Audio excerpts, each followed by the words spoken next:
Let me ask you something. What does it look like when an empire starts cracking from the inside? Not a dramatic explosion. Not a public meltdown. Just a slow, quiet fracture, little inconsistencies here, strange patterns there, and then one day you wake up and realize everything you were told about this giant was never quite what it seemed. That is exactly the conversation happening right now around one of the most commercially dominant names in music history. And honestly, the evidence that keeps surfacing is becoming harder and harder to dismiss. Today we are pulling back every curtain. We are laying out the Google Trends anomaly that has data analysts raising serious alarm bells. We're going to Toronto, the city that is supposed to be Drake's home ground, where a podcast went looking for fans and came back with something shocking. We are talking about what Charlemagne said that sent an entire army of stans completely over the edge. And we are asking the question that nobody in Drake's camp seems to want answered out loud. When you strip away the algorithms, the numbers, and the machine, what is actually left? If you are new here and you stumbled onto this video right now, welcome, and you need to hit that subscribe button because this channel does not sugarcoat things, does not pick sides for clout, and does not run from uncomfortable truths. This is exactly the kind of content we do here every single day. Now buckle up because we're just getting started. Let us begin where the story gets genuinely uncomfortable. There is a podcast called NFR. You may know them. They are a decent-sized platform with a real following, and they recently made the journey up to Toronto, Canada. Now for those who are unfamiliar, Toronto is Drake's city. Supposedly, the man has repped that place for the better part of 2 decades. He built his brand on being the voice of Toronto. He has been woven into the cultural identity of that city, the way certain artists become synonymous with their hometown. Think Eminem and Detroit. Think J. Cole and Fayetteville. Drake and Toronto. That was supposed to be unshakable. So NFR pulls up to one of the most bustling intersections in all of Toronto, Yonge and Dundas, one of the busiest pedestrian areas in the entire city. They are not in some quiet suburb. They are right in the heart of it. And they start doing something very simple. They walk up to people and ask one question. Are you a Drake fan? Just that. No tricks. No complicated survey. Just a yes or no. And what happened next was something nobody on that team expected, even though part of you suspects they might have had some instinct it was coming. 0. Not one person. Person after person, they walked up and the answers came back the same way. No. I'm good. Nah. Not really. People were not even stopping to engage. Some were borderline uncomfortable being asked the question. The team went to multiple locations across the city. 15 minutes passed. Then more. They were still at 0. They even cracked the joke themselves. Maybe we should start investigating whether Drake's actual Toronto fans are getting paid to show up. And then, as if the universe had a sense of humor, they found someone who identified as a Kendrick Lamar fan. In Toronto. On a street in Drake City. That was the one person willing to engage enthusiastically. 1 Kendrick fan. 0 Drake fans. You genuinely cannot write this kind of irony. Now, to be fair, no city is a monolith. Any city has millions of people with different tastes and different feelings. If they had stayed out longer and approached more people, they may well have eventually found someone who said yes. Toronto is not a unified anti-Drake bloc. But here's the part that matters. The ease with which they came up empty, in one of the most densely populated areas of that city, says something real. Something people have been quietly saying for a while. The idea that Drake is so universally beloved in Toronto that the city itself is his fortress? That narrative is far shakier than it has been presented. And you have to ask yourself how much of what we have been told about this man's cultural dominance is actually organic, and how much of it has been curated, amplified, and manufactured for public consumption. Because that question leads us directly to what comes next. Now, let us talk about the data. And I want you to pay close attention to this part because what we are about to walk through is not gossip. It is not speculation from some anonymous account. It is a pattern that, once you see it, you genuinely cannot unsee it. A researcher by the name of Joe Catt recently published something that has been making serious rounds. He pulled up Google Trends data following Drake's triple album drop. And what he found sitting inside that data was not what natural organic search behavior looks like. Here is what you need to understand about how real humans interact with search engines. When something big drops, an album, a movie, a piece of news, yes, there is a spike. But those spikes are messy. They are jagged. They happen at different times across different regions. People in Tokyo are waking up at different times than people in New York. People in London are having their lunch break when people in Los Angeles are still asleep. Natural human curiosity does not follow a synchronized schedule. It ripples outward unevenly, the way a real wave actually behaves in water. What Joe Cat found in the Drake Trends data looked nothing like that. What he found were perfectly synchronized spikes. The same peak, the same minute, repeating like clockwork. Across every continent, across every time zone, every single day. Web searches, image searches, YouTube searches, all spiking at the exact same moment globally. And when he dug into where the bulk of that search interest was actually coming from, the answer was not the United States. It was not the UK. It was not Canada. It was South Africa. And here is why that detail matters more than it might seem at first glance. When the exposés about fake Drake Stand accounts were making rounds earlier, the IP addresses being traced back were pointing heavily towards South Africa. This is not a coincidence you can comfortably wave away. These kinds of patterns are consistent with what investigators describe as server farm activity, automated code sending repeated, scheduled signals to search engines to simulate the appearance of organic human interest. What that does is trick the algorithm into believing there is a genuine cultural moment happening. And once the algorithm believes that, it starts doing the heavy lifting itself, pushing content, surfacing results, triggering real humans to engage because they see the topic trending everywhere and assume the world is buzzing. It creates a recursive loop.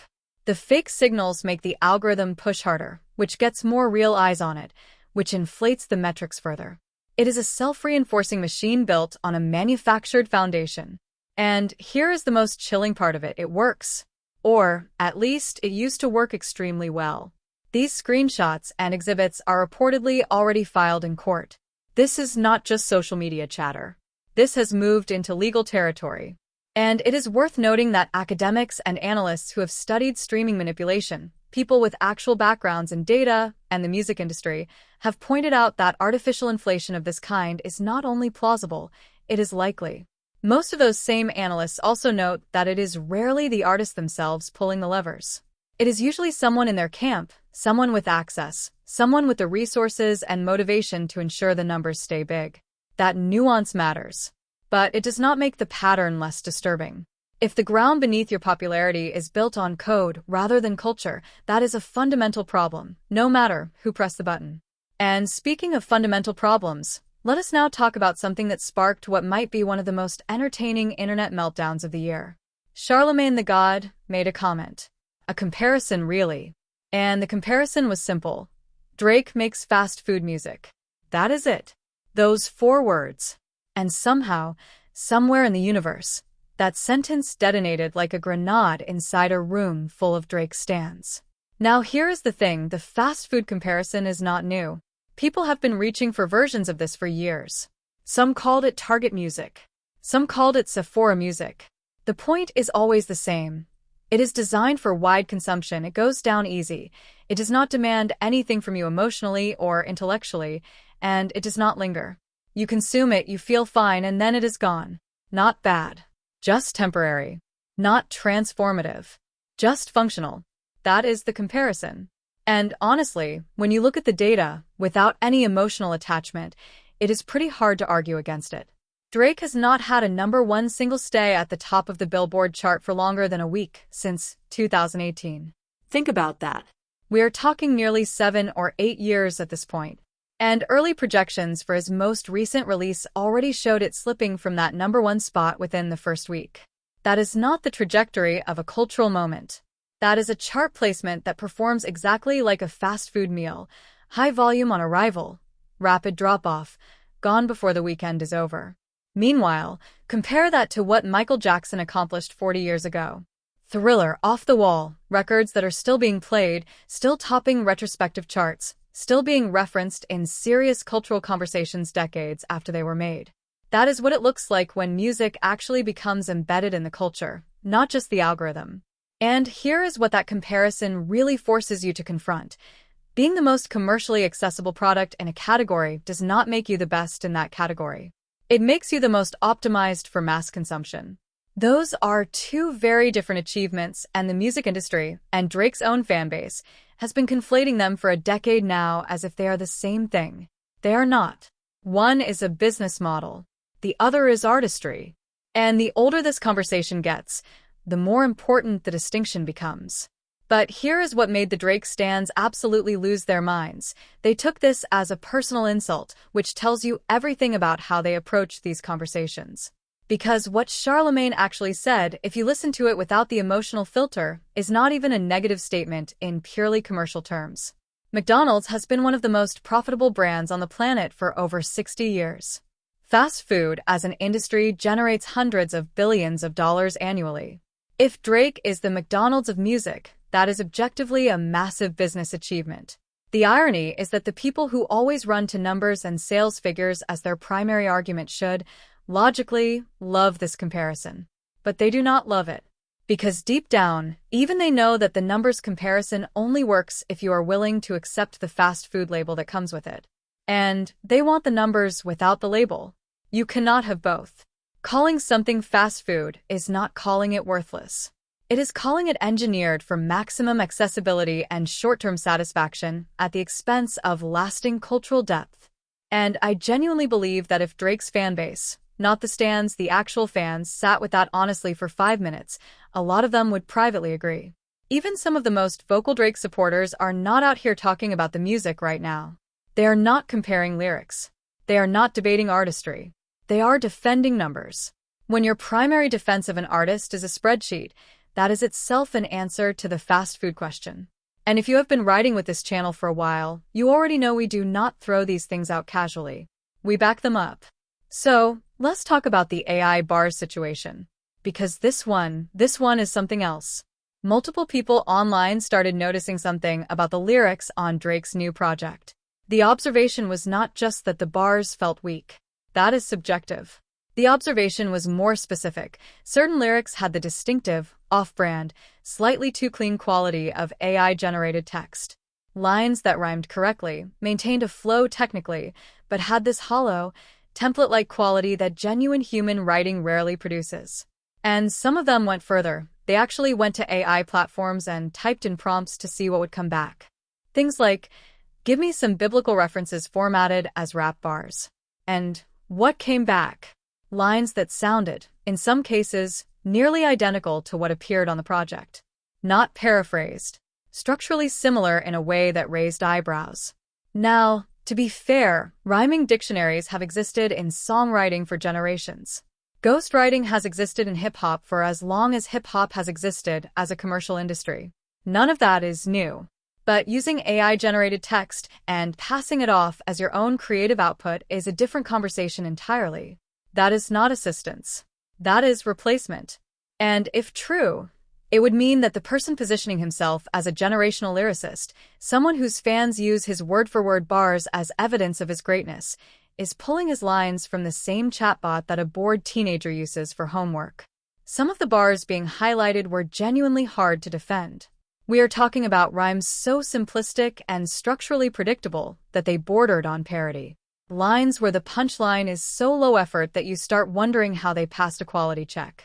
And in hip-hop, in a genre that was built on wordplay, on lyricism, on wit and complexity and the ability to say something that makes someone stop and rewind, bars like that are not just disappointing. They are evidence of a shifting standard. Whether that shift came from AI assistance, from speed of production carelessness, or simply from creative decline is a question worth sitting with. But the pattern being pointed out is real, and the comparisons being drawn are uncomfortable in the best possible way. What makes this even more layered is the context. This is not some new artist finding their footing. This is someone who has been in the game for nearly 2 decades. Someone who had a very public, very serious lyrical confrontation, one that the culture broadly judged him to have lost. And in the immediate aftermath, the response is a project with bars that people are comparing side by side with ChatGPT outputs. The optics on that are, to put it charitably, not great. Think about what it means for hip-hop specifically when this conversation has to be had. This is a genre that has always, at its foundation, valued authenticity above almost everything else. The MC writing their own rhymes is not just a technical requirement. It is a statement of identity. It is proof that the voice you are hearing is genuinely connected to an interior life, a real perspective, a human experience. The moment you introduce an algorithm into that process at any significant level, you are not just taking a shortcut. You are severing the very connection that gives the words their meaning in the first place. And the listeners, even the ones who cannot articulate why a certain verse feels hollow, can feel that disconnection. They may not know how to name it, but they feel it. Something is off. The warmth is missing. The rough edge that comes from a real human brain wrestling with language and emotion has been replaced by something smoothed out and optimized, and your subconscious knows the difference even when your conscious mind is still trying to give the benefit of the doubt.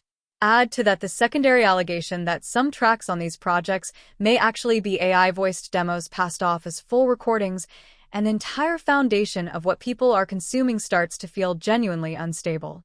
If the voice itself is being reconstructed by artificial intelligence, if the lyrics are being generated by a chatbot, if the streams are being inflated by server farms, what part of the experience is actually Drake?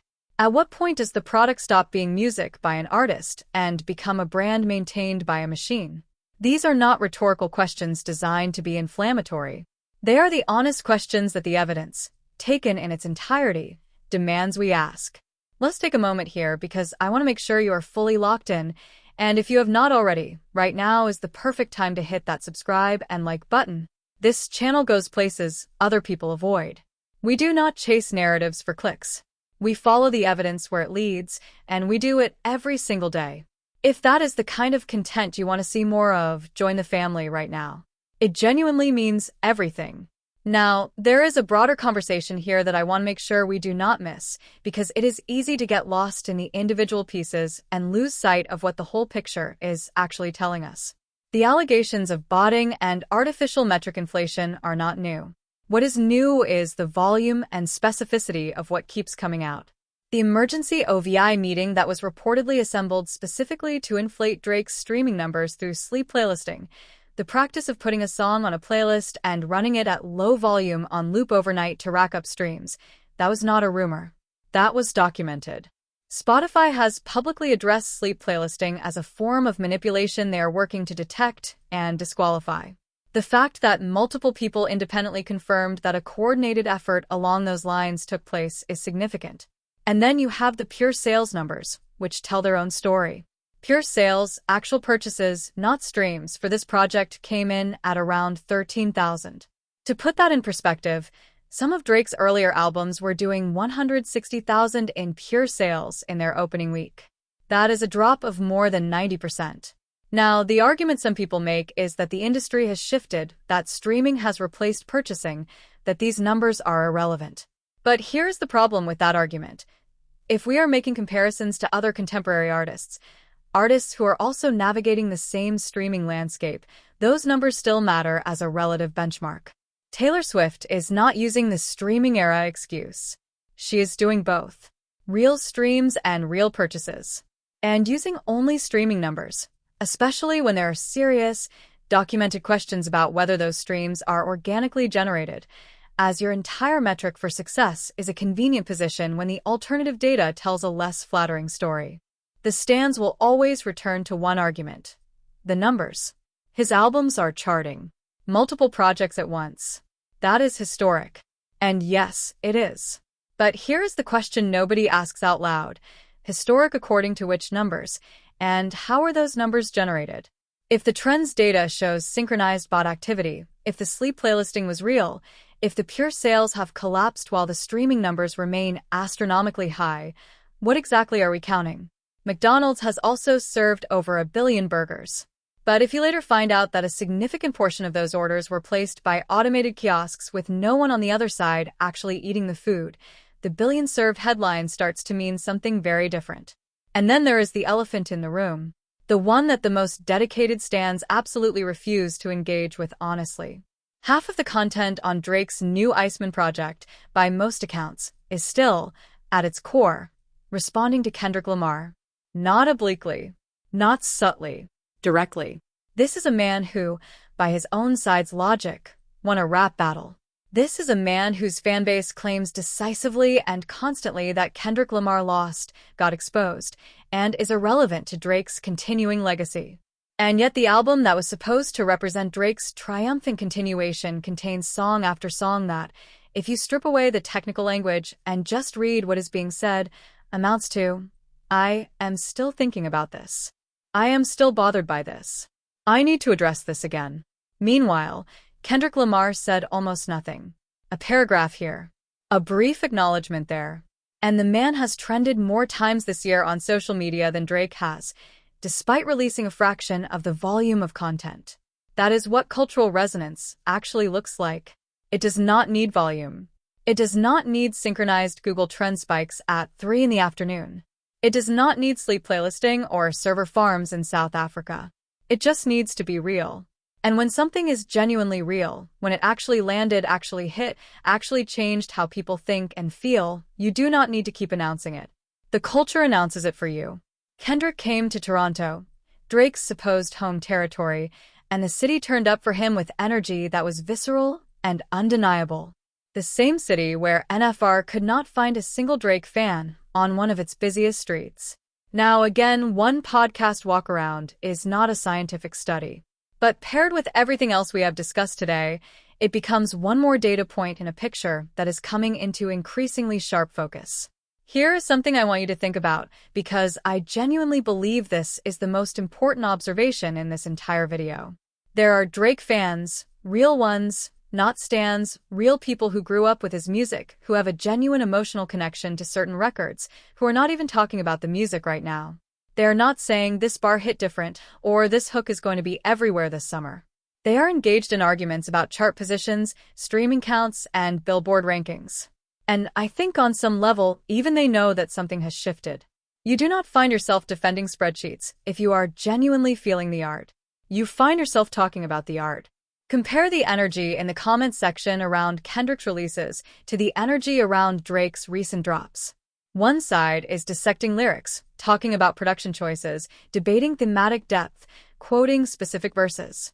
The other side is refreshing Billboard charts and arguing about what counts as a pure sale. That gap is not nothing. That gap is actually everything.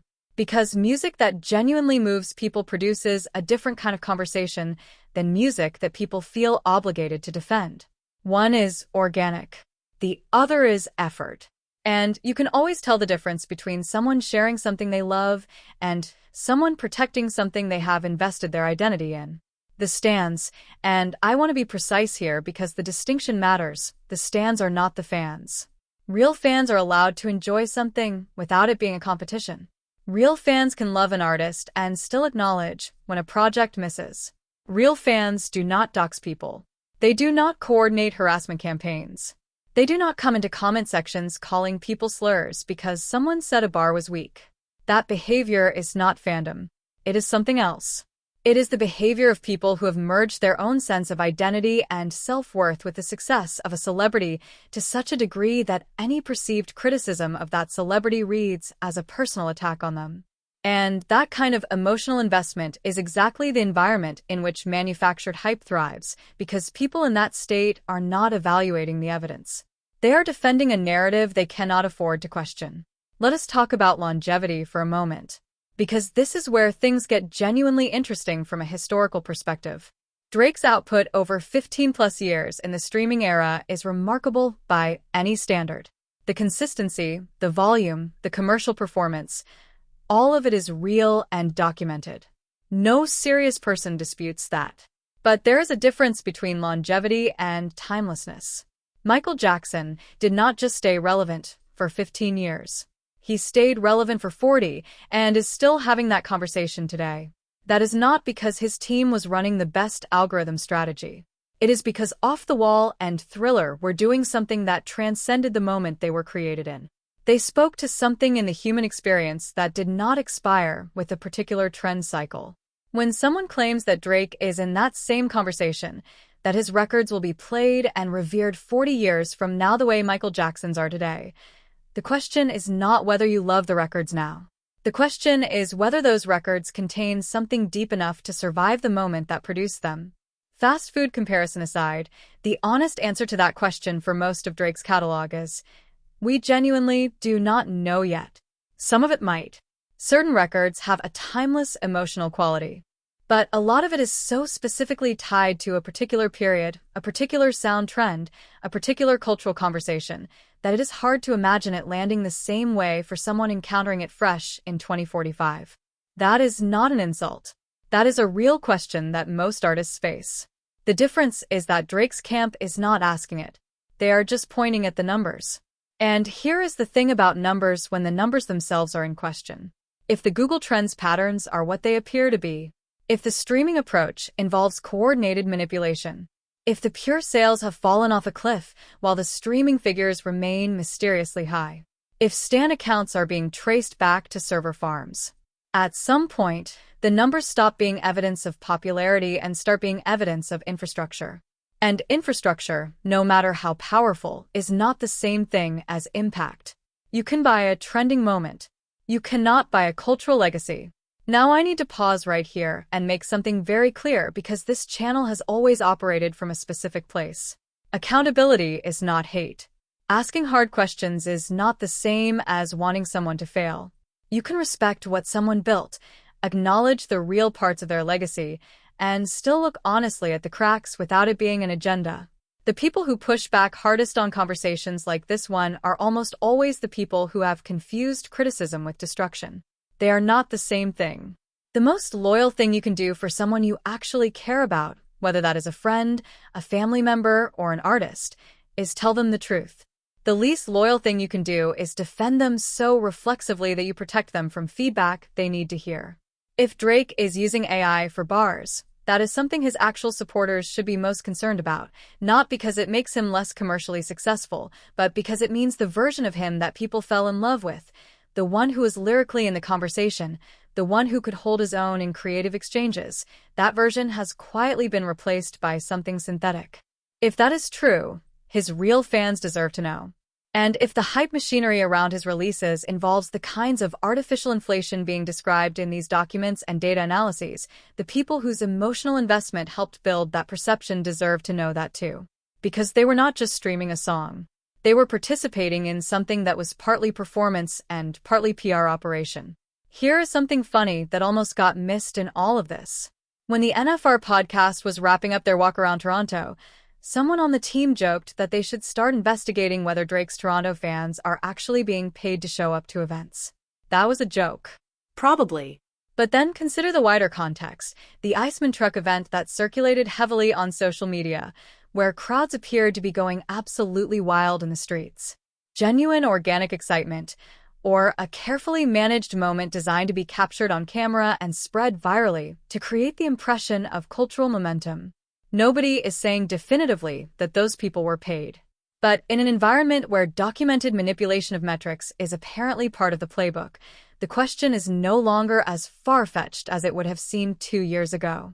The entire conversation around Drake's cultural standing has been shaped by a kind of manufactured consensus, the idea that everyone is listening, everyone is talking, everyone is engaged, and it turns out that perception has been aggressively engineered. When you go to the actual street, the actual city, the actual people, and ask them directly with no cameras rolling and no social media context, what you get is people saying no, or walking away without a word. That is the gap between the curated image and the reality underneath it. And that gap, right now, is enormous. We are reaching the part of this video where I want to leave you with something that sits with you longer than the individual headlines. Because all of these pieces, the Google Trend anomalies, the Toronto non-fans, the fast food comparison, the AI bar allegations, the pure sales collapse, the sleep playlisting documentation, they all point to the same underlying question. In an industry where the infrastructure for manufacturing success has never been more sophisticated or more accessible, how do we actually know what is real? The streaming era promised us a kind of democracy. No more record label gatekeepers deciding who gets to be famous. The numbers would be the truth. The streams would speak for themselves. And for a while it felt that way. But what we are seeing in real time with all of these revelations is that the numbers themselves can be fabricated, that the infrastructure for manufacturing digital popularity is not only available to major labels and their artists, but that it has apparently been used. And when the numbers are manipulated, when the trends are manufactured, when the fans cannot be found in the very city the artist is supposed to own, the whole premise of streaming-era success as proof of cultural relevance starts to come apart. That does not mean Drake is not talented. That does not mean his catalog is worthless. Some of his records are genuinely great and will survive this moment. But it does mean that the full picture of his standing in the culture has been built, at least in part, on architecture that has nothing to do with music. And that is worth saying out loud, clearly, without the filter of fandom or the anxiety of being called a hater. McDonald's has fed billions of people. That is true. But nobody is putting McDonald's in the same conversation as a Michelin-starred kitchen. The volume is not in dispute.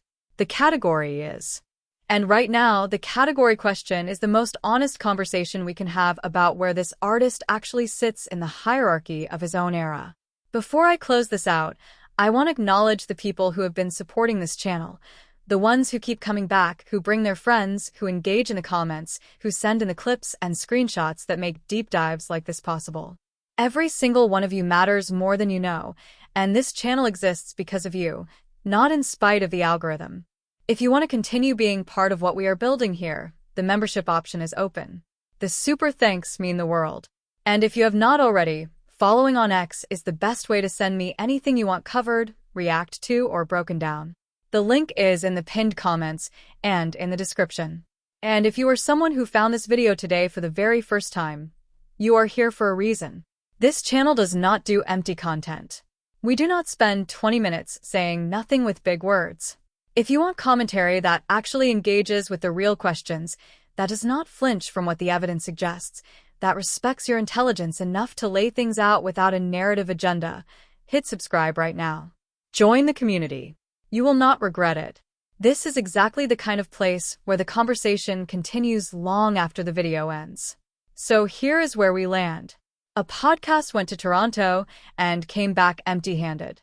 The data shows synchronized search patterns that no honest analyst would attribute to organic human behavior. The cultural weight of this latest release has not matched the commercial infrastructure deployed around it. The lyrics are raising questions that rhyming dictionaries cannot fully explain away. And the stans, the ones who should be celebrating the music, are not talking about the music at all. They are refreshing charts and building arguments around statistics because, on some level, the music alone is not holding the conversation.